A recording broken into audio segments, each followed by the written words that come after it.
Hello दोस्तों, स्वागत है आप सभी का स्पीड अप एजुकेशन में। मैं हूं अभिषेक गौतम और ये हमारी 20वीं क्लास है हिस्ट्री की। इससे पहले जियोग्राफी की 26 क्लासेस हुई थी, जिसमें मैंने काफ़ी हद तक जियोग्राफी का जो पोर्शन था वो कंप्लीट किया था। हम हिस्ट्री में आ चुके हैं दिल्ली सल्तनत तक। एंशियंट इंडिया हम इससे पहले पढ़ चुके हैं। काफ़ी लोगों ने कल कमेंट किया कि जो बाकी क्लासेस हैं वो कंटिन्यू क्यों नहीं हो पा रही हैं। तो रीज़न यही है, राहुल सर अभी घर से नहीं वापस आ पाए हैं। तो राहुल सर की जो क्लास है मैथ्स की वो मोस्ट प्रोबेबली परसों से स्टार्ट हो जाएगी, कल वो आ जाएंगे और हो सकता है कल शाम को ही आपको क्लास मिल जाए। रीजनिंग की क्लास आज से ही कंटिन्यू हो जाएगी। राम सर का थोड़ा सा इशू चल रहा है, अभी राम सर से जब क्लास करेंगे तो आपको वो डिस्कस करेंगे उनकी प्रॉब्लम क्या है। अभी हम लोग उनके बारे में एक्सप्लेन या बोलना नहीं चाह रहे हैं कुछ भी। हम पढ़ रहे हैं दिल्ली सल्तनत के बारे में। आज हम पढ़े मतलब मिडिल इंडिया पढ़ रहे हैं, हम मध्यकालीन भारत पढ़ रहे हैं और आज हम स्टार्ट करेंगे दिल्ली सल्तनत के बारे में। मध्यकालीन भारत जब मैंने कल पढ़ाया, कल की जो पहली क्लास हुई उसमें, तो मैंने मिडिल इंडिया में सबसे पहली क्लास में आपको बताया था कि जहाँ तक हम मोहम्मद गौरी तक हम पढ़े थे, ठीक है, कि मोहम्मद गौरी क्या कहते हैं 1192 में तराइन का युद्ध जो हुआ, सेकेंड युद्ध हुआ, उसमें जीत गया और जो आपके पृथ्वीराज चौहान थे उनको बंदी बना लिया और बाद में उनकी हत्या कर दी गई। उसके बारे में आपको हिस्ट्री में अलग अलग स्टोरियाँ मिलेंगी कि किस तरीके से हत्या हुई या नहीं हुई, लेकिन कुल मिला के ये हुआ था कि 92 में हारने के बाद में पृथ्वीराज चौहान की हत्या कर दी गई थी मोहम्मद गौरी के द्वारा। मोहम्मद गौरी का क्या कहते हैं तरीके सेवक था, उनका नौकर था, उनका गुलाम था जिसको उन्होंने ख़रीदा था। उनका एक गुलाम था जिसका नाम था कुतुबुद्दीन ऐबक। तो वो कुतुबुद्दीन ऐबक ही है जो आगे चल के इनका उत्तराधिकारी बनता है।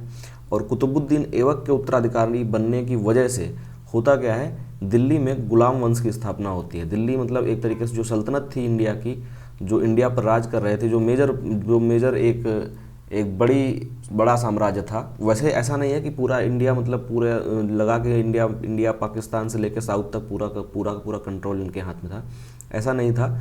लेकिन जो मेजर वो था कि मतलब नॉर्थ इंडिया वाला जो पोर्शन रहता है, मेजर जो राज्य थे वो इनका ही था। और उस मेजर राज्य पर आ गया किसका शासन, स्लेव वंश का, मतलब कि गुलाम वंश का। अब हम बात करते हैं दिल्ली सल्तनत की। दिल्ली सल्तनत का स्टार्टिंग कब हुई? दिल्ली सल्तनत की स्टार्टिंग हुई 1206 के साथ। 1206 के साथ दिल्ली सल्तनत की स्टार्टिंग हुई जब कुतुबुद्दीन ऐबक का राज्याभिषेक कर दिया गया। 1206 में ही मोहम्मद गौरी यहाँ से नहीं गया था, 1208 में मोहम्मद गौरी यहाँ से गया और अपने घर गजनी वापस जा रहा था, रास्ते में इसकी डेथ हो गई थी। डेथ क्या हुई थी, इसको मार दिया गया था। अफ़गान एक तरीके के जो ट्राइब्स हैं वहाँ पर, जो मैंने आपको पहले ही कब बताया था, पाकिस्तान के अंदर जो पाकिस्तान पार करते हैं तो जो पेशावर वाला एरिया होता है, उस वाले एरिया में बहुत सारी पुराने टाइम से ही बहुत सारी ट्राइब्स हैं जो बहुत दमदार हुआ करती थी। तो उनमें से किसी ट्राइब ने इन पर हमला किया और मोहम्मद गौरी को मार दिया गया वहाँ पर। मोहम्मद गौरी रास्ते में ही मारा गया, मतलब अपने घर तक ये पहुँच नहीं पाया था, ठीक है। हम बात करते हैं दिल्ली सल्तनत की। तो अगर दिल्ली सल्तनत की बात की जाए तो दिल्ली सल्तनत पे ओवरऑल जो डायनेस्टीज़ थी उनमें 5 डायनेस्टीज़ का शासन रहा। 5 मेजर डायनेस्टीज़ हैं। उसमें आप गुलाम वंश में, जिनको एक तरीके से कंबाइन रूप में बोल दिया जाता है स्लेव डायनेस्टी, लेकिन स्लेव डायनेस्टी के अंदर जो है 3 अलग अलग वंश थे। 3 अलग अलग वंश थे जिन्होंने शासन किया। ओवरऑल अगर देखा जाए तो टाइमलाइन आप देख लीजिए ढंग से कि 1206 में स्टार्ट होता है। 1206 से लेकर 1290 तक आपका गुलाम वंश रहता है। उसके बाद 1290 से लेकर 1320 तक खिलजी वंश। खिलजी वंश में बेसिकली 3 ही राजा रहेंगे जो मेन रहेंगे, वो आपको मैं बताऊंगा अभी बाद में। फिर आएगा तुगलक डायनेस्टी जो 1300 से लेकर 1394 तक चलेगा। फिर उसके बाद 1404 से लेके, यहाँ पे क्या हुआ था, इस बीच में 2 जो है इंडिपेंडेंट राजा हुए थे। तो आप इसको दोनों तरीके से देख सकते हैं कि 1300 से लेके 1414 तक कह सकते हैं आप तुगलक को, या फिर आप 1494 तक रखें। आप बहुत एक्यूरेट अगर देखना चाहते हैं 1494 आपका सही आंसर होगा। और वैसे ओवरऑल अगर आप देखेंगे तो 1414 तक भी लिख सकते हैं आप, ठीक है। उसके बाद आता है सैयद डायनेस्टी जो 1414 से लेके 1451 तक चलती है। नेक्स्ट है आपकी लोधी, और ये जो है दिल्ली सल्तनत की लास्ट डायनेस्टी थी। लोधी डायनेस्टी 1526 में ख़त्म होती है। इब्राहिम लोधी का जो युद्ध होता है किसके साथ, बाबर के साथ।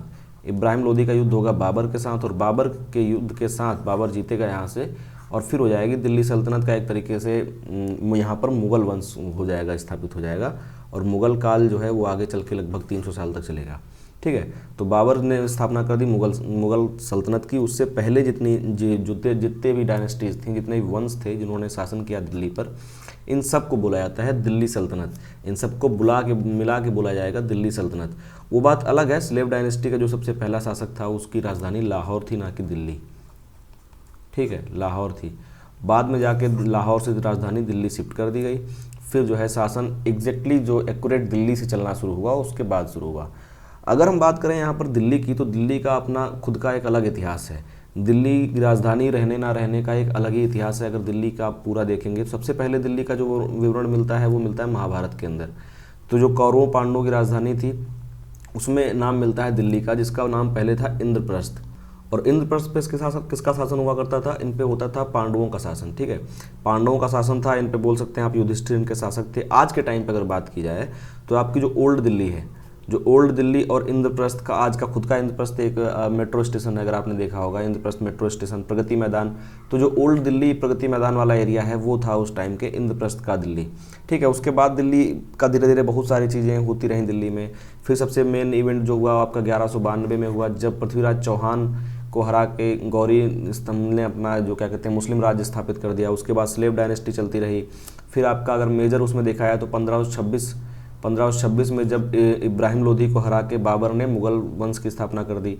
उसके बाद आगे बढ़ते चले आएंगे आप तो देखेंगे अगर तो आएगा 1911 इसलिए इम्पोर्टेंट है क्योंकि यहाँ पर क्या हुआ था, जो ईस्ट इंडिया कंपनी थी उसने अभी तक जो राजधानी थी वो कोलकाता बना रखी थी, लेकिन 1911 में इसकी घोषणा कर दी गई। जब दिल्ली दरबार लगा तो वहाँ पर घोषणा कर दी गई कि अब जो राजधानी है वो कोलकाता से दिल्ली शिफ्ट कर दी जाएगी। अगर एक्चुअल बात की जाए तो 1913 में इसको शिफ्ट किया गया था, लेकिन अनाउंसमेंट 1911 में ही हो गया था। तो इस तरीके से अगर दिल्ली को आप देखेंगे तो दिल्ली का अपना खुद का ही एक अलग ही इतिहास है। ठीक है, इससे क्वेश्चन भी पूछे जाते हैं, बहुत बार क्वेश्चन पूछ लिया जाता है कि दिल्ली सल्तनत में पहली बार मुस्लिम शासक का स्थापना कब हुई, ये आप बता सकते हैं। उसके बाद मुगल साम्राज्य की स्थापना, और ये क्वेश्चन भी डायरेक्टली पूछा जाता है कि पहली बार दिल्ली को राजधानी कब बनाया गया। अगर ऑप्शंस में आपको 1900 वाले सन मिलते हैं तो इसका मतलब है आपसे क्वेश्चन मॉडर्न इंडिया का पूछा जा रहा है, तो आप इनमें से आंसर बता सकते हैं। हम बात कर रहे थे दिल्ली सल्तनत की, जहाँ पर हम देख रहे थे जो डायनेस्टीज़ थी, मतलब मोहम्मद गौरी के जस्ट बाद से स्टार्ट हुई। तो इसमें सबसे पहले है आपकी स्लेव डायनेस्टी। स्लेव डायनेस्टी को बोला जाता है गुलाम वंश। गुलाम वंश इसलिए बोला जाता है क्योंकि इसमें जिन शासकों ने शासन किया वो सभी एक तरीके से कभी ना कभी गुलाम रहे थे। ठीक है, कुतुबुद्दीन ऐबक जो कि पहला शासक था वो मोहम्मद गौरी का गुलाम था, और कुतुबुद्दीन ऐबक का गुलाम था इल्तुतमिश, जिसने आगे चल के शासन किया। बात करते हैं इन सब के बारे में। तो इसमें 3 अलग अलग डायनेस्टीज़ थी जो जिसने गुलाम वंश के अंदर शासन किया, जिनमें सबसे पहले थी कुतुब डायनेस्टी।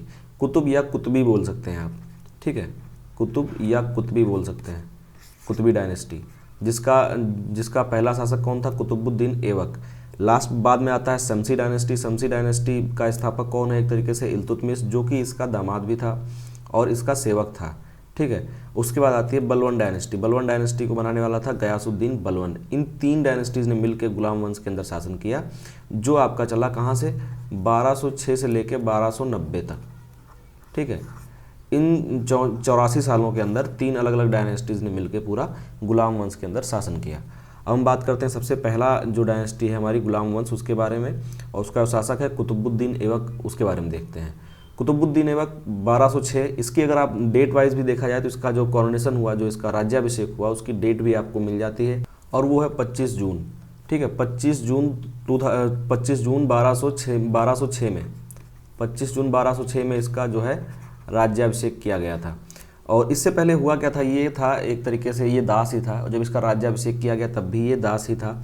उसके बाद जब मोहम्मद गौरी चला गया तो उसका जो एक पोता था उसने इसको दास मुक्ति पत्र भी दिया था, जिसने मतलब जो एक तरीके से दास था, इस लोगों का दास रहा था ना ये, तो इनको दास्ता से मुक्त करने के लिए, दास्ता से फ्री करने के लिए एक तरीके से बोल सकते हैं आपको कि एक तरीके से इसको सर्टिफाइड किया था कि अब ये हमारा दास नहीं रहा, अब ये खुद एक शासक बन गया है, और इसको सुल्तान की उपाधि दे दी गई थी।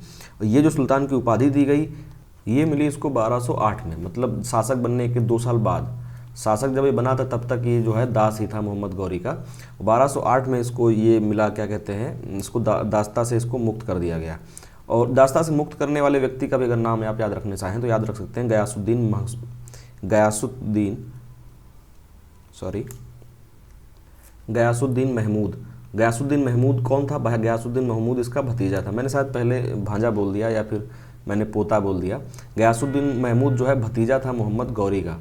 ठीक है, मोहम्मद गौरी जो कि इसका राजा, इसका शासक हुआ करता था, उसका ये एक तरीके से ये इसका भतीजा था, ठीक है। गयासुद्दीन महमूद इसने दिया था एक जो इसको है मुक्ति पत्र दे दिया था कि अब तो हमारे दास नहीं रहे, ठीक है। बात करते हैं कुतुबुद्दीन ऐबक के कुछ पॉइंट्स के बारे में। Qutbuddin Aibak was the most reliable slave of Muhammad Ghori. ये तो नॉर्मल सी बात है क्योंकि इसके बाद ये शासक बना, इसका मतलब है कि इसके जितने भी और दूसरे गुलाम थे उनमें सबसे विश्वसनीय और सबसे काम का जो सेवक था वो था Qutbuddin Aibak. His coronation took place in 1206 at Lahore, ठीक है। लाहौर के अंदर इसका जो है कॉर्नेशन किया गया, मतलब इसका राज्याभिषेक लाहौर में हुआ था। इसका चाइल्डहुड नेम जो है कुतुबुद्दीन ऐबक का वो एक अलग तरीके से था, उसका रीज़न एक अलग था क्योंकि ये कुरान को बहुत तेज़ी से पढ़ता था। ऐसा माना जाता था कि ये कुरान बहुत तेज़ पढ़ सकता है, इसलिए इसको चाइल्डहुड में बोला जाता था कुरान खां। इसको आप अगर हिंदी में लिखेंगे कुरान खां, ठीक है, कुरान खां नाम से इसको जाना जाता था। इसका चाइल्डहुड नेम कुरान खां था। और दूसरा एक जो नाम था, he is also known as Lakh Bakhsh. ये काफ़ी मतलब एक तरीके से मान लीजिए दयालु राजा भी हुआ होगा। अब जो भी रीजन थे वो एग्जैक्टली नहीं बता सकते क्यों था, लेकिन इसका एक नाम ये भी है, इसको लाख बख्श के नाम से जाना जाता है। कुतुबुद्दीन ऐबक को लाख बख्श के नाम से भी जाना जाता है। ये क्वेश्चन डायरेक्टली पूछ ले जाते हैं आपसे, इसलिए मैंने यहाँ पर ये स्पेशली लिखा हुआ है, ठीक है। He started the construction of Qutub Minar. Delhi में कुतुब मीनार जो बहुत मतलब फेमस मोनूमेंट्स में से एक है कुतुब मीनार, आप सभी ने शायद देखा ही होगा। दिल्ली का कुतुब मीनार जो है इसकी स्टार्टिंग किसने की थी, इसको बनवाने की स्टार्टिंग भी जो है कुतुबुद्दीन ऐबक ने ही की थी, ठीक है। ऑल्सो बिल्ड 2.5 दिन का झोपड़ा। 2.5 दिन का झोपड़ा जो है ये इन अजमेर में बनाया है 2.5 दिन का झोपड़ा। आपसे कुतुब मीनार का क्वेश्चन कम पूछा जाता है, या फिर कुतुब मीनार का ये क्वेश्चन पूछा जाता है कि इसको जो बनवाने का काम था वो किसने ख़त्म करवाया था। या आपसे थोड़ा और डीप में पूछते हैं तो ये पूछ लेते हैं कि कुतुब मीनार का जो नाम है वो किसके नाम पर रखा गया है। इसमें लोगों को कन्फ्यूजन ये होती है कि लोगों को अधिकतर पता होता है कुतुब मीनार जो है उसने बनवाई, कुतुबुद्दीन ऐबक ने बनवाई, तो उसको ऐसा लगता है लोगों को कि उसके नाम पर ऐसा लिखा गया था। उसके नाम पर इसका नाम नहीं लिखा गया था। इसका नाम जो है ख्वाजा कुतुबुद्दीन बख्तियार काकी, एक नाम है संत का ख्वाजा। अब मैं पूरा लिखूंगा भी तो शायद लिख भी ना पाऊँ अच्छे से। ख्वाजा कुतुबुद्दीन बख्तियार, ठीक है, कुतुबुद्दीन बख्तियार काकी, ये एक संत थे जिनका नाम था ख्वाजा कुतुबुद्दीन बख्तियार काकी। उनके नाम पर जो है कुतुबुद्दीन ऐबक ने जो आपकी कुतुब मीनार है उसका नाम रखा था, ठीक है। आपसे यही क्वेश्चन पूछा जाएगा या फिर ये पूछा जाएगा इसका कंस्ट्रक्शन कंप्लीट किसने करवाया। तो इसका कंस्ट्रक्शन कंप्लीट करवाया था इसके दामाद ने, जो कि आने वाला शासक था इल्तुतमिश ने, ठीक है। नेक्स्ट क्वेश्चन जो आपसे पूछा जाएगा वो ये पूछा जा सकता है कि कुतुबुद्दीन ऐबक की मृत्यु हुई कैसी थी। ही डाइड इन 1210 AD, मतलब ईस्वी में, वाइल प्लेइंग पोलो, जब ये पोलो खेल रहा था, जिसको चौगन बोला जाता है, जिसको उस टाइम पर चौगन बोला जाता था, इसको आज पोलो बोला जाता है, उस टाइम पर चौगन बोला जाता था। ये एक गेम होता है, आप सभी ने देखा होगा कि घुड़सवारी करते हुए एक तरीके से गोल्फ टाइप का गेम मान लीजिए, हॉकी टाइप का मिक्सचर है, जिसमें घुड़सवारी करते हुए अपनी एक स्टिक से अपनी बॉल होती है जिसको गोल किए जाते हैं, उस टाइप का रहता है। तो वही खेल रहा था, ये चौगन खेल रहा था। उस टाइम इसने क्या हुआ, घोड़े से गिर गया और इसकी मृत्यु हो गई। और ये क्वेश्चन पूछा जाता है, इसलिए इंपॉर्टेंट है, यहाँ पर लिखा हुआ है। तो इस स्लाइड से आपको जो चीज़ें आपको याद करनी है वो याद करनी है कि मोहम्मद गौरी का ये स्लेव था और 1206 में इसको पहली बार इसका जो है कॉर्नेशन किया गया, मतलब इसको राज्याभिषेक किया गया। 1208 अगर आप याद रख सकते हैं तो याद कर लीजिए। 1208 में इसको दास्ता से मुक्ति के लिए पत्र मिल गया, मतलब इसको दास्ता से मुक्त कर दिया गया। दूसरा, इसके नाम याद करना ज़्यादा जरूरी है। लाख बख्श सबसे इंपॉर्टेंट है, लाख बख्श आपको पता होना चाहिए। और कुरान खां भी आप याद कर सकते हैं। कुरान खां इसलिए बोलते थे क्योंकि ये कुरान काफ़ी तेज़ी से बचपन में पढ़ लिया करता था, ठीक। कुतुब मीनार का जो निर्माण है इसने स्टार्ट करवाया था। 2.5 दिन का झोपड़ा जो है अजमेर के अंदर, 2.5 दिन का झोपड़ा इसने बनवाया था, ये आप याद रखिएगा, ठीक है। 1210 में इसकी मृत्यु हो गई। इसकी मृत्यु के बाद कौन शासन करने आया, वो था इल्तुतमिश। इल्तुतमिश जो है ये था इसका दामाद था। पहले इसने खरीदा था इल्तुतमिश को, इल्तुतमिश इसका दास था। बाद में क्या हुआ, इसने इल्तुतमिश को जो है एक तरीके से दास्ता से मुक्त कर दिया और अपना दामाद बना लिया। फिर आगे चल के ये जो है शासक भी बना था, दिल्ली सल्तनत का ये शासक बना और काफ़ी इंपॉर्टेंट शासक है। इसके बारे में कुछ पॉइंट्स मैं आपको एक्सप्लेन करता हूँ, वहाँ पर सब चीज़ें एक्सप्लेन कर दूंगा एक साथ। अच्छा, एक बात यहाँ पर और भी है, जो ये है कि कुतुबुद्दीन ऐबक के जस्ट बाद इल्तुतमिश को शासन नहीं मिल गया था। बीच में आराम शाह नामक जो व्यक्ति था, इसको जो है आराम शाह को बना दिया गया था, उत्तराधिकारी बना दिया गया था। लेकिन हुआ क्या था, अब ये एक अकस्मात मतलब एक तरीके से मृत्यु थी ना कुतुबुद्दीन ऐबक की, वो एकदम से पोलो खेलते खेलते मर गया था, तो लोगों को इस चीज़ का अंदाज़ा नहीं था। तो जो आराम शाह था उसको शासन में शासक बना दिया गया, उत्तराधिकारी बना दिया गया, लेकिन जो ये था आराम शाह, ये एक तरीके से नॉट, ये किसी भी काम का व्यक्ति नहीं था, ऐसा व्यक्ति था जिसको शासन करने का कोई अंदाज़ा नहीं था, कुछ भी चीज़ें इसके बारे में पता नहीं थी। तो फिर क्या हुआ, जो तुर्क सरदार थे या तुर्की जो लोग थे, जो इम्पोर्टेंट लोग थे, नोबल पर्सन्स हुआ करते थे, उन्होंने बदायूं का जो एक बदायूं जगह है वहाँ का जो एक गवर्नर था, बदायूं का गवर्नर था इल्तुतमिश, उसको राजगद्दी पर बैठाया। इल्तुतमिश को दिल्ली बुलाया गया, ये दिल्ली पहुंचा, आराम शाह भी दिल्ली पहुंचा लाहौर से, और फिर दिल्ली में क्या हुआ, इल्तुतमिश ने फिर जब इसको मालूम चल गया था कि इसको शासन गद्दी मिलने वाली है, जब किसी को गद्दी मिलने वाली होगी तो फिर क्या करेगा वो, फिर उसने आराम शाह की हत्या कर दी और जो है खुद शासन पे गद्दी पर बैठ गया। अच्छा, ये जो सीक्वेंस है हत्या करने वाला, ये पूरा आपको गुलाम वंश से लेकर खिलजी वंश तक आपको हर जगह ये देखने को मिलेगा कि पिछले शासक की हत्या करके ही अगला शासक जो है वो गद्दी पर बैठता दिखेगा आपको, अधिकतर ऐसा ही होगा, अधिकतर जो सीन है वैसे ही दिखाएंगे आपको। वो बात अलग है जिसमें पिता का उत्तराधिकारी पुत्र बना है, तो उसमें हो सकता है कि आपकी वो हत्या ना की गई हो, लेकिन अधिकतर में आपको यही देखने को मिलेगा। ठीक है, बात करते हैं इल्तुतमिश की। He was the son in law of Qutbuddin Aibak, Qutbuddin का जो है सन इन लॉ था। Slave before marrying to his daughter, उसकी जो उसकी पुत्री थी उससे मतलब शादी करने से पहले वो एक स्लेव ही था, इसीलिए इसको क्या बोला जाता है, this is why he is called as slaves of slave. ठीक है, इसको गुलामों का गुलाम कहा जाता है। ठीक है, ये गुलाम था कुतुबुद्दीन ऐबक और ये उसका भी गुलाम हुआ करता था। 1205 में ही इसको मुक्ति दे दी गई थी, मतलब कुतुबुद्दीन ऐबक खुद गुलाम था, उससे पहले ही इसने जो है इल्तुतमिश को अपनी गुलामी से हटा दिया था। He is also known as justice loving king, मतलब इसको एक जो न्यायप्रिय राजा के नाम से भी जाना जाता है। वैसे अगर आप न्यायप्रिय सर्च करेंगे तो आपको चंद्रगुप्त विक्रमादित्य का नाम आएगा। चंद्रगुप्त विक्रमादित्य को हिस्ट्री में सबसे न्यायप्रिय राजा माना जाता है। ठीक है, he was actual founder of Delhi सल्तनत। अब मैंने जो बोला था कि दिल्ली सल्तनत की स्थापना जो हुई वो बेसिकली कहाँ से हुई, इल्तुतमिश के टाइम से हुई। अगर आप कुतुबुद्दीन ऐबक का टाइम देखेंगे तो 1206 में उसका कॉरोनेशन हुआ और 1210 में, मतलब 4 साल बाद ही वो एक्सपायर हो गया था। और ये 1211 से लेकर 1236 तक इसने लगभग 25 साल तक शासन किया, और इस 25 साल के पूरे शासन में काफ़ी सशक्त शासक था, और इसने मंगोलों के आक्रमण को भी रोका एक तरीके से कह सकते हैं, और काफ़ी इंपॉर्टेंट काम किए थे। इसलिए इसको जो है दिल्ली सल्तनत का एक्चुअल जो फाउंडर है वो माना जाता है। As he transferred his capital from Lahore to Delhi, और ये काम भी किया था इसने, जो कैपिटल पहले लाहौर पाकिस्तान का जो फिलहाल एरिया है लाहौर में थी, वहाँ से इसने लाहौर से जो कैपिटल है वो दिल्ली शिफ्ट कर दी थी। ठीक है, आगे के कुछ पॉइंट्स की बात करते हैं। ही इंट्रोड्यूस्ड इक्ता। ये इक्ता सिस्टम क्या होता है, इसको अगर हिंदी में लिखेंगे आप तो लिखा जाता है इक्ता। इक्ता प्रणाली थी क्या, इसने क्या किया था कि जो लोग सेना में थे, जो इंपॉर्टेंट पदों पे थे, उनको सैलरी ना देकर उनको ज़मीन देना शुरू कर दिया था। ठीक है, इसको बोलते हैं इक्ता सिस्टम, और जो ज़मीन दी जाती थी उसको बोला जाता था इक्ता, जो कि एक जो आपकी लैंग्वेज थी इनकी तुर्किश लैंग्वेज का ही वर्ड था इक्ता। तो इक्ता का मतलब ही होता था भूमि।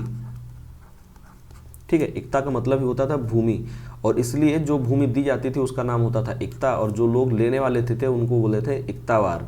ठीक है, जिनको भी ये भूमि मिली इनको क्या बोला गया, इक्तादार। ठीक है, तो ये जो इक्ता सिस्टम था ये इंट्रोड्यूस किया इल्तुतमिश ने। क्वेश्चन इस पे डायरेक्टली पूछ लिया जाएगा आपको, इक्ता सिस्टम किसने स्टार्ट किया। ठीक, नेक्स्ट जो है he also established a group of noble people, यहाँ पर ऑफ एक्स्ट्रा लिखा हुआ है, noble people which is called Chahalgani या चालीसा। अब इनको चहलगानी या चालीसा क्यों बोला जाता था, क्योंकि ये 40 लोगों का एक ग्रुप था, और ये ग्रुप नोबल पीपल का मतलब ये नहीं है कि ये बहुत रईस लोग थे, रईस नहीं थे, ये सभी इसके गुलाम ही थे, ये इसके सभी गुलाम ही थे। लेकिन उन गुलामों में क्या था, कुछ जो इम्पॉर्टेंट और समझदार लोग थे, जिनको वो समझता था कि ये कैपेबल हैं किसी काम को करने के लिए और हमको सलाह देने के लिए, तो उसका उसने एक जो ग्रुप बना रखा था वो उसका नाम था चालीसा या चहलगानी। ठीक है, और जो इसने काम किया, सिल्वर कॉइन्स स्टार्ट किए जिनका नाम था टका, कॉपर कॉइन्स स्टार्ट किए जिनका नाम था जीतल।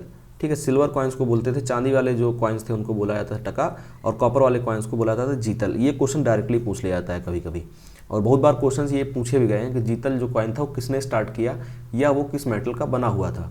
ठीक, नेक्स्ट पॉइंट जो है, he completed the construction of Qutub Minar which was earlier started by his by his grandfather होना चाहिए था यहाँ पर, father in law Qutbuddin Aibak.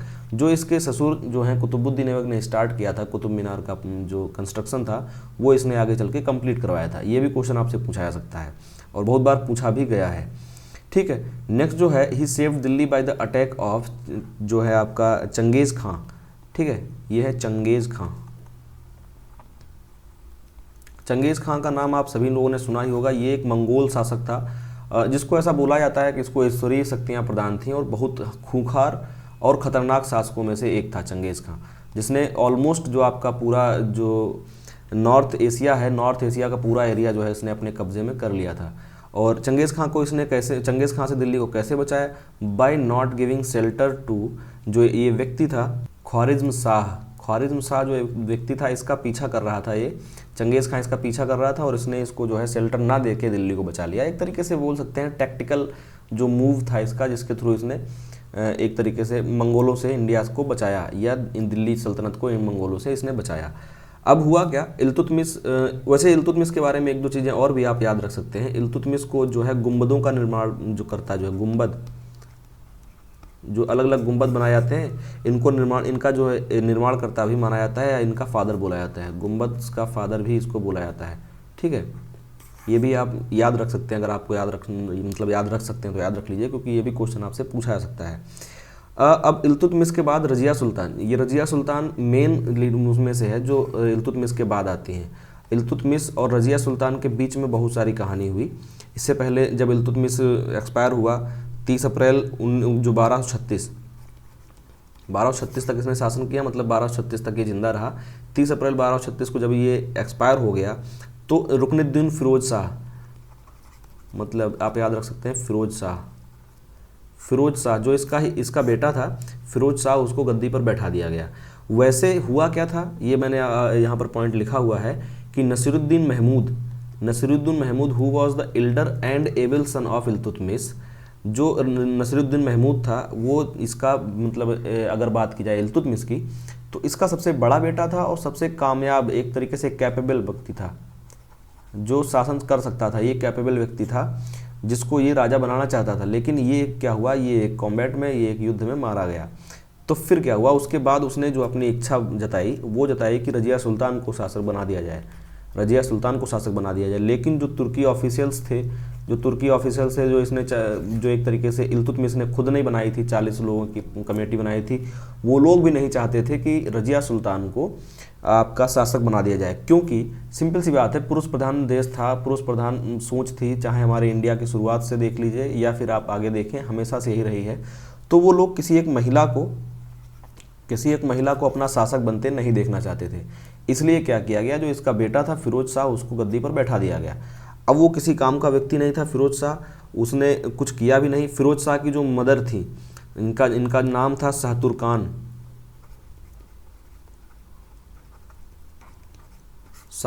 जो इनकी मदर थी वो एक बहुत खतरनाक लेडी थी, एक तरीके से षड्यंत्र भी किया करती थी। और उसने क्या किया था, जो इनके और जो इनके बेटे थे, कुतुबुद्दीन के सबसे छोटे, कुतुबुद्दीन ने इल्तुतमिश का सबसे छोटा जो लड़का था, जिसका नाम था कुतुबुद्दीन। ठीक है, ये अब ये कन्फ्यूजन हो जाता है, इसलिए मैं ये चीज़ें नहीं बता रहा हूँ।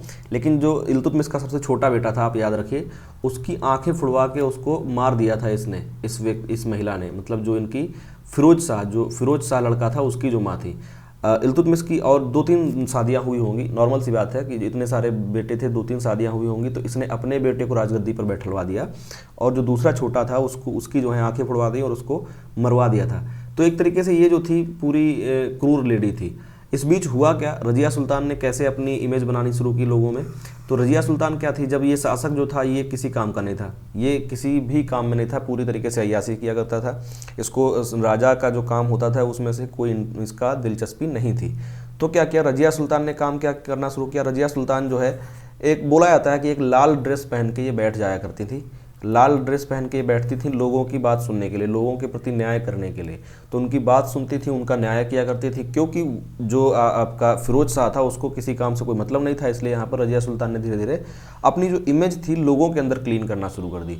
लोगों के अंदर इसकी इमेज क्लीन हुई, इसकी इमेज एक बहुत अच्छी शासकीय के तौर पर आई। फिर क्या हुआ, लोगों ने ही प्रोटेस्ट कर दिया, फिरोज शाह को हटा दिया गया और रजिया सुल्तान को इन्होंने अपना शासक घोषित कर दिया। रजिया सुल्तान शासक घोषित कर दी गई 1236 में ही। 1236 में ही इल्तुतमिश मरा था और नवंबर तक आते आते जो है रजिया सुल्तान को शासक बना दिया गया। ठीक है, अब रजिया सुल्तान का शासक बनने के बाद क्या घटनाक्रम हुआ? She was the first and last Islamic lady to be the ruler of Delhi Sultanate. Delhi सल्तनत पे पहली भी थी और अंतिम भी थी। इनके बाद कोई जो स्त्री है, कोई भी जो महिला है, वो उन्होंने शासन नहीं किया। ठीक है, ये दिल्ली सल्तनत की पहली और लास्ट महिला हुई जिन्होंने शासन किया। Turkish officials are not very happy with Razia Sultan but she manage to rule Delhi for 4 years, at least 4 years. मतलब 36 से लेकर 40 तक इन्होंने शासन किया, तो कम से कम 4 साल इन्होंने शासन किया।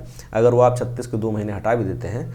इनके जो ऑफिसर्स थे, जो तुर्किश ऑफिसर्स थे, तुर्क के जो नेता हुआ करते थे उस टाइम पे, जो लोग मतलब उसमें थे, चहलगानी में थे या चालीसा में थे, वो सभी के सभी रजिया सुल्तान के खिलाफ थे। लेकिन यहाँ पर क्या था, रजिया सुल्तान ने एक टैक्टिकल मूव करके कुछ ऐसी मतलब अपनी चालें चल के उनके आपस में ही फोड़ करवा दिया, आपस में उन लोगों को भिड़वा दिया। तो उनकी जो एक तरीके से शक्ति थी वो थोड़ी सी कम पड़ गई थी। ठीक है, नेक्स्ट पॉइंट जो इंपॉर्टेंट है, she loved a slave name Malik Jalaluddin Yakut. Malik Jalaluddin Yakut नाम का एक स्लेव था, एक जो दास था, उससे ये प्यार किया करती थी। इसकी जो जानकारी है पूरी हिस्ट्री में मिलती है, इस बारे में इनकी लव स्टोरी पूरी अलग से मिलती है। ठीक है, अगर आप पढ़ेंगे तो इनमें बहुत सारी अलग अलग किताबें जिनके बारे में इसमें ऐसा लिखा हुआ है और ये पाया गया है। Who was not an Turkish person, ये एक तुर्किश व्यक्ति नहीं था। अब तुर्किश व्यक्ति ना होने की वजह से जितने भी तुर्की ऑफिसर्स थे इनके, वो कुछ ज़्यादा ही इनसे खफा रहा करते थे। ठीक है, अब ये स्टोरी है आगे बढ़ती है। इसमें जो रजिया सुल्तान के बारे में आप जानेंगे, इस पे क्वेश्चंस इसी तरीके से पूछे जाते हैं। याकूत कौन था? इसको इसने अपना जो है जो घुड़सवार जितने भी मतलब क्या कहते हैं, जहाँ अस्तबल था, इसको अपने अस्तबल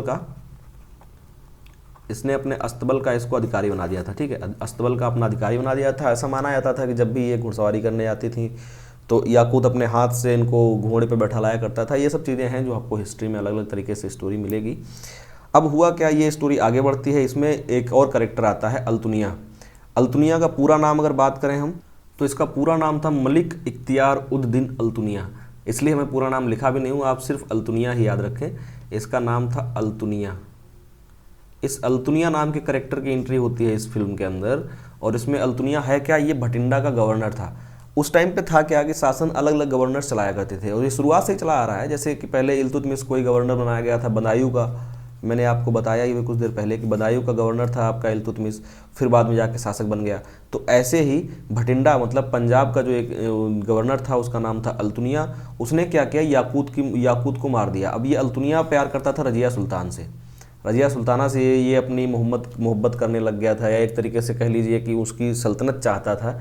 जो भी रहा हो, इनकी प्रेम कहानी अगर आप पढ़ेंगे तो उसमें आपको यही मिलेगा कि जो अल्तुनिया था वो बहुत ज़्यादा प्यार करता था रजिया सुल्तान से और चाहता था कि रजिया सुल्तान से शादी करे। तो इसने क्या किया, याकूत का असैसिनेशन कर दिया, याकूत को मार दिया and took Razia Sultan to prison. इसने क्या किया, रजिया सुल्तान को बाद में जेल में बंद कर लिया। अब जेल में बंद होने की वजह से इनका एक टैक्टिकल मूव कह लीजिए या कुछ भी कह लीजिए, later Razia Sultan married to Altunia. इन्होंने अल्तुनिया से शादी कर ली। बट हर ब्रदर, जो इसका बहराम शाह इसका भाई था, जो रजिया सुल्तान का एक और भाई था Bahram Shah, he killed both of them. उसने दोनों को मार दिया एंड कंट्रोल दिल्ली सल्तनत। जो दिल्ली सल्तनत थी उस पर पूरा कब्जा पाने के लिए ही पूरी तरीके से जो बातें थी वो सब चल रही थी। दिल्ली सल्तनत पर कब्जा करने के लिए पहले जो पंजाब भटिंडा का जो एक शासक था अल्तुनिया, उसने क्या किया, रजिया सुल्तान और उसके प्रेमी को मार दिया, याकूत को मार दिया, रजिया सुल्तान को बंदी बना लिया।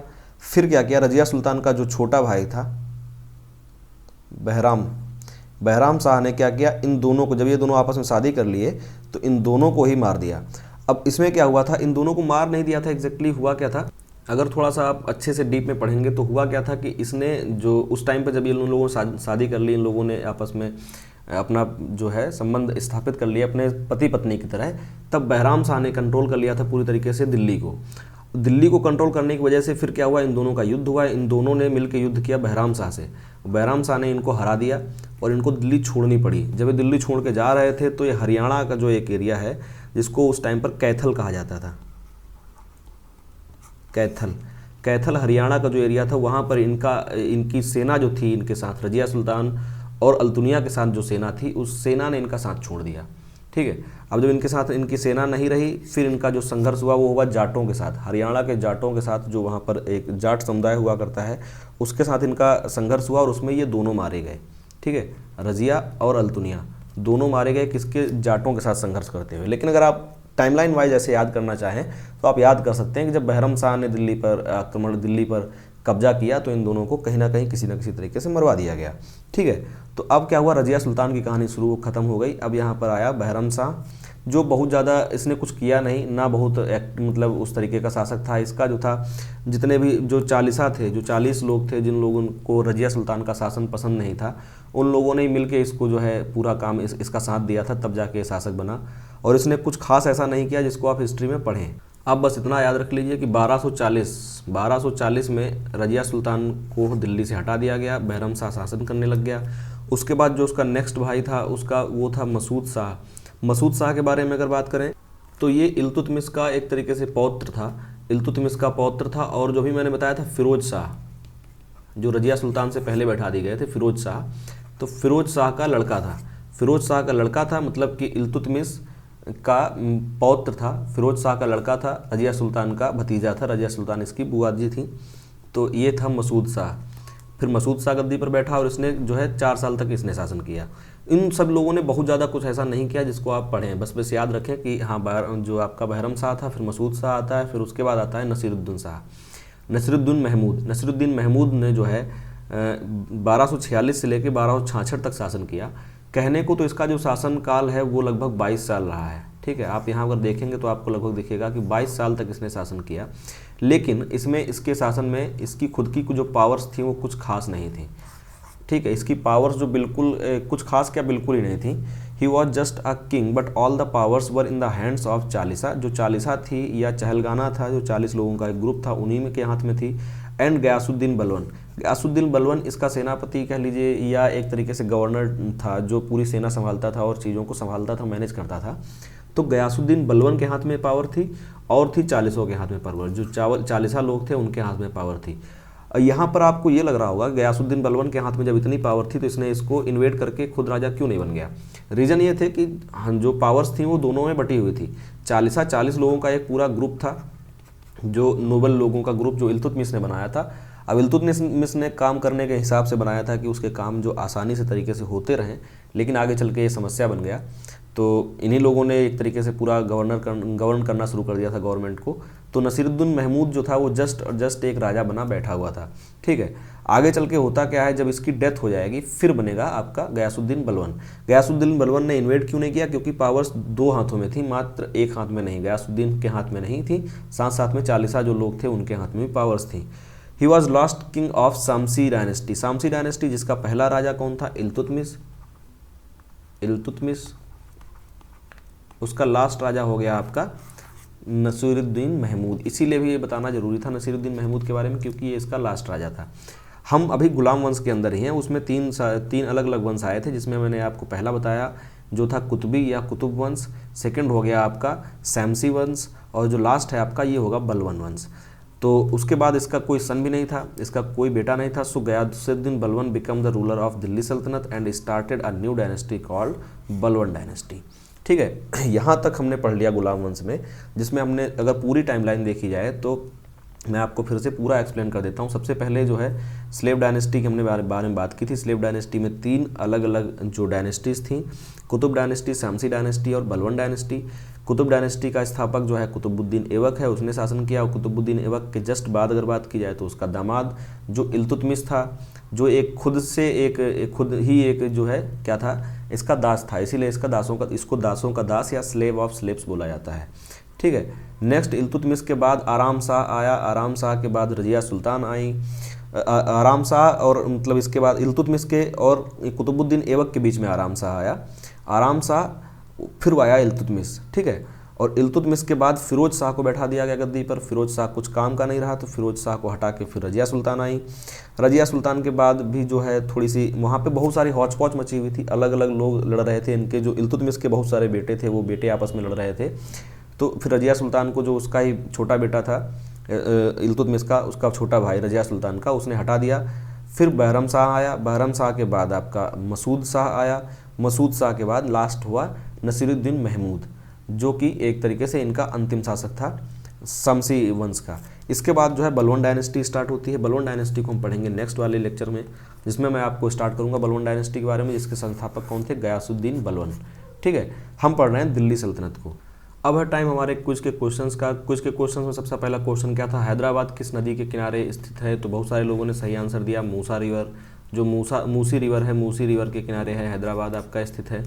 नेक्स्ट जो क्वेश्चन था वो ये था कि पेन्नार रिवर निम्न में से किसकी सहायक नदी है, या Pennar river is a tributary of which of the following rivers. तो पेन्नार रिवर की अगर बात की जाए तो पेन्नार रिवर किसी की भी ट्रिब्यूटरी नहीं है इनमें से, तुंगभद्रा, कावेरी या गोदावरी, इनमें से किसी की भी ट्रिब्यूटरी नहीं है, तो none of the above is the answer. Pennar river south India की एक रिवर है जो इधर कहीं आप बाकी सबसे जो जितने भी सिस्टम हैं इनमें मतलब गोदावरी, कावेरी इन सबसे नीचे पाई जाती है, और इसका ये जो है किसी भी बड़ी नदी की सहायक नहीं है, इसकी खुद की सहायक नदियां हैं बहुत सारी। ठीक है, तो ये एक अलग ही सिस्टम है जो जाके बंगाल की खाड़ी में गिर जाती है बाद में। नेक्स्ट जो क्वेश्चन था मैंने पूछा था कि पाल्क स्ट्रेट निम्न में से किन दो स्थानों के बीच में है। Palk straight is in between the two places. Option में थे आपके small Andaman and Nicobar, India and Maldives, India and Sri Lanka, and Lakshadweep and Minicoy. तो इसका जो सही आंसर है वो है आपका है इंडिया एंड श्रीलंका। इसको मैंने क्लास में भी एक्सप्लेन किया था जब मैंने क्लास ली थी, और साथ में जो मैंने स्टेट्स का अलग से वीडियो बनाया था उसमें भी अच्छे से एक्सप्लेन किया था। उसमें बहुत सारे और भी स्टेट थे जिनके बारे में मैंने आपको बताया था। नेक्स्ट जो क्वेश्चन है कि ज़मीन पर ही लुप्त हो जाने वाली नदी का उदाहरण है, मतलब ऐसी नदी जो एग्जाम्पल है किसकी, एफेमरल, रिवर ऑफ एफेमरल के एग्जाम्पल है, मतलब जो नदी जो ज़मीन पर ही लुप्त हो जाती हैं, नीचे तक नहीं पहुंचती हैं, मतलब किसी समुद्र तक नहीं पहुंचती हैं, उनका नाम होता है कि आपको उनको बोला जाता है लुप्त नदी, या फिर ज़मीन पर ही लुप्त हो जाने वाली नदियाँ। तो इसका जो सही आंसर है वो है आपका लूनी। ठीक है, लूनी एक रिवर है जो कि राजस्थान के अंदर है, और ये रन ऑफ कच्छ जो है, रन ऑफ कच्छ में ही एक तरीके से दलदल बन जाती है, रन ऑफ कच्छ में एक दलदल बन जाती है, और गर्मियों के टाइम पे तो ये रन ऑफ कच्छ तक ही नहीं पहुंचती है। तो ये एक तरीके से कुल मिला के कभी भी समुद्र तक नहीं पहुंचती है, और ये ज़मीन पर ही ये इनलैंड रिवर है। इसको एक और जो नाम दिया जाता है उनको बोला जाता है इनलैंड रिवर्स। ठीक है, तो ये एक तरीके से इनलैंड रिवर है। तो ये थे क्वेश्चन आपके जो कल के जो मैंने पूछे थे कल के कुछ के। और आज के कुछ का क्वेश्चन की मैं बात करूं तो मैं आज के कुछ का क्वेश्चन आपको बता देता हूं। आपको बताना है अलाउद्दीन खिलजी के बारे में। अलाउद्दीन खिलजी के बारे में आप जो भी जानते हैं, इस पर भी फिल्म भी आई थी, तो आप अलाउद्दीन खिलजी के बारे में जो चीज़ जानते हैं आप नीचे कमेंट बॉक्स में कमेंट कीजिए। तो उससे क्या होगा, आपका थोड़ा सा कॉन्फिडेंस बढ़ेगा, और मुझे भी लगेगा कि आप जो है क्लास के साथ इंगेज्ड हैं और आप जुड़े हुए हैं। अगर आपको क्लास में कोई इंप्रूवमेंट चाहिए तो आप कमेंट बॉक्स में कमेंट कर सकते हैं। जो क्लासेस नहीं हो रही वो भी जल्दी स्टार्ट हो जाएंगी। जैसा कि मैंने बताया था कि डेट आ चुकी एग्ज़ाम की, आप लोग कंटिन्यूस पढ़ाई करना शुरू कर दीजिए। कंटेंट आपको अच्छा लगता है तो आप लाइक कर सकते हैं, चैनल को ज़्यादा सब्सक्राइब कर लीजिए, और बेल आइकन को भी दबा दीजिए ताकि आपको जो वीडियोज़ हैं वो मिलती रहें। शेयर करने से क्या होगा, ज़्यादा से ज़्यादा अगर आप शेयर करते हैं तो कंटेंट ज़्यादा लोगों तक पहुंचता है, तो इससे थोड़ा सा कॉन्फिडेंस और बढ़ता है हम लोगों का, और काम करने में भी अच्छा लगता है। तो इस तरीके से हमारी जो आज की क्लास थी वो यहीं तक समाप्त होती है। आगे हम दिल्ली सल्तनत में जो दूसरी चीज़ें थी उनके बारे में जानेंगे, और मिलते हैं फिर अगली क्लास में। तब तक के लिए बाय बाय, जय हिंद।